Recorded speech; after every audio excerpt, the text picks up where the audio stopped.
Sir 2020ல் என்னோட பசங்க படிப்புக்காக எங்க குடும்ப சொத்துல பாகம் கேட்டேன். பாகம் பிரிச்சு கொடுக்க யாரும் ஒத்துக்கல. இதனால பார்ட்டிஷன் சூட் அதாவது பாகப்பிரிவினை வழக்கு போட்டிருக்கேன் சார்.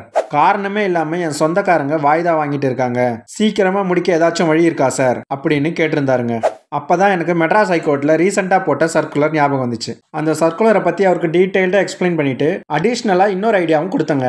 அவருக்கு கொடுத்த அதே சட்ட ஆலோசனையை நம்ம சப்ஸ்கிரைபருக்காக ஒரு வீடியோவா கிரியேட் பண்ணியிருக்கேன். அதுதாங்க இந்த வீடியோ. இந்த வீடியோ முடியும் போது சர்க்குலர் காப்பி அப்புறம் அடிஷ்னல் ஐடியா ரெண்டுமே உங்களுக்கு கிடைக்கும். ஸோ வீடியோவை ஸ்கிப் பண்ணாம கடைசி வரைக்கும் பாருங்க. இந்த சர்க்குலர் எதுக்காக போட்டாங்கன்னா, முக்கியமா பாண்டிச்சேரி அப்புறம் தமிழ்நாட்டில் இருக்க எல்லா சிவில் கோர்ட்லயும் சொத்து பங்கீடு வழக்குகள் அதாவது பார்ட்டிஷன் சூட்ஸ் மற்றும் உயில் சம்பந்தப்பட்ட வழக்குகள் அதாவது டெஸ்டமெண்டரி சூட் ரொம்பவே தாமதமா நடக்குது. இதனால அதை சீக்கிரமா முடிக்கணும் அப்படின்றதுக்காக சீஃப் ஜஸ்டிஸ் கான்ஃபரன்ஸ் அப்புறம் நேஷனல் கான்ஃபரன்ஸ் இதுல எடுத்த முக்கியமான தீர்மானங்களை நடைமுறைப்படுத்துறதுக்காக மெட்ராஸ் ஹைகோர்ட்டோட ரிஜிஸ்டர் ஜெனரல் தமிழ்நாடு அப்புறம் பாண்டிச்சேரியில் இருக்க எல்லா லோயர் கோர்ட்ஸ்க்கும் ஒரு சுற்றறிக்கை அனுப்பியிருக்காரு.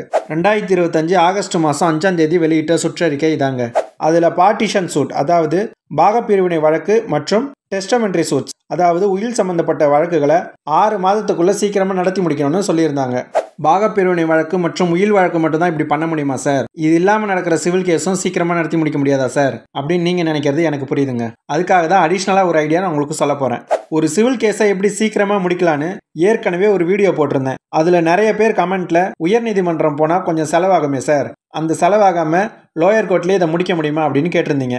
லோயர் கோர்ட்லேயே முடிக்கிறதுக்கான ஐடியா தாங்க இது. ஐடியா நான் சொல்லிடுறேன், ஆனால் உங்கள் வக்கீல் மூலயமா நீங்கள் தான் செயல்படுத்தணும். உங்கள் அட்வொகேட் மூலமாக ஒரு ஐஏ பெட்டிஷன் ரெடி பண்ணுங்க. அந்த பெட்டிஷனில் கிரவுண்ட்ஸாக வழக்கு பல வருஷமாக நிலுவையில் இருக்கு, ஆப்போசிட் பார்ட்டி அடிக்கடி அட்ஜர்ன்மெண்ட் கேட்குறாங்க அப்படின்னு டீடைல்டாக பெட்டிஷனை எழுதி இப்போ நீங்கள் ஸ்க்ரீனில் பார்க்குற சிபிசி ஆர்டர் 17 ரூல் 1 படி டே டு டே ட்ரையல் நடத்த வேண்டும் அப்படின்னு பெட்டிஷன் போடுங்க. உங்கள் வழக்கு நடக்கிற சிவில் கோர்ட்டோட நீதிபதி ரெக்கார்ட்லாம் பார்த்துட்டு அதை ஏற்றுக்கினாருன்னா உங்கள் வழக்கை மின்னல் வேகத்தில் நடத்தி முடிச்சிருவாங்க.